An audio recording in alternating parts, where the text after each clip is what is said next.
Hello everyone. Today, I'm going to answer a simple but intriguing question. Does matcha taste better when it's made in the Japanese traditional way or the technological way? To find out, I'm using this Satsu Matcha, which I found on Amazon. It's very affordable, so I highly recommend it for beginners like me. Let's get started! But first, take a look at this cup. Can you guess how I made this matcha? Keep the answer in mind. First, let's go back to the roots. I'll be using these beautiful traditional tools. Let me introduce them. This is the Chasen, Chakoshi, Natsume, and Chashaku. That's all. Let's open the Satsu Matcha.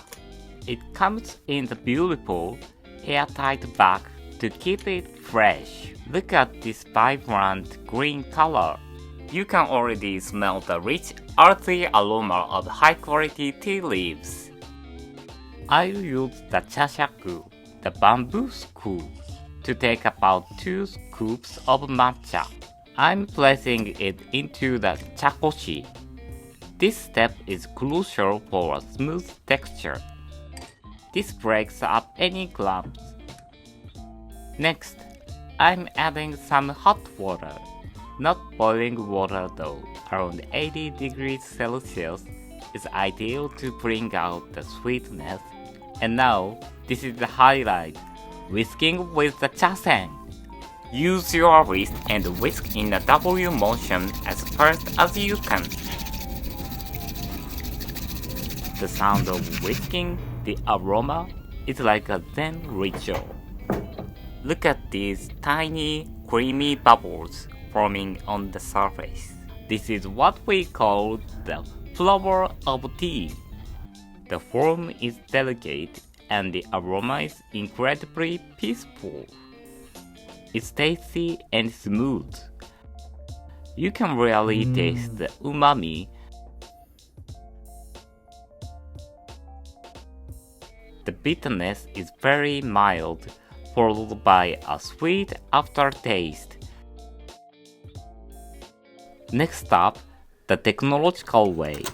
I'll be using the Zwilling Enfinigy Milk Frother. I also got this one on Amazon. Making matcha with milk frother is incredibly simple. First, just add the matcha powder and some hot water directly into the jug. No sifting or preparing needed. It's a total time saver. Now, all you have to do is press the button. That's it.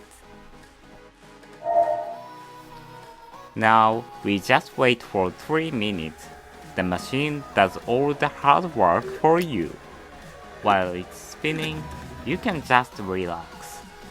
3 minutes are up! Let's see the result. Look at this rich, thick form. It's like magic.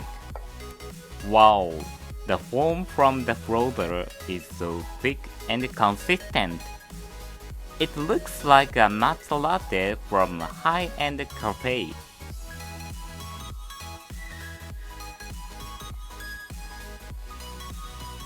Let's taste it! It's surprisingly creamy. The texture is a bit different from the one with chasen, more airy and light, and also delicious. Now, it's time to choose. Which way would you like to try? If you want the soul and ritual of Japan, go with the chasen. But for a perfect, easy matcha every morning, the Zwilling Frother is a game changer. They both taste great, but the traditional method offers something more than just a drink. It's a ritual. The effort creates a sense of value. that you just can't get from a machine. Which way would you choose? Let me know in the comments. And if you like this video, please follow us. Thank you for watching.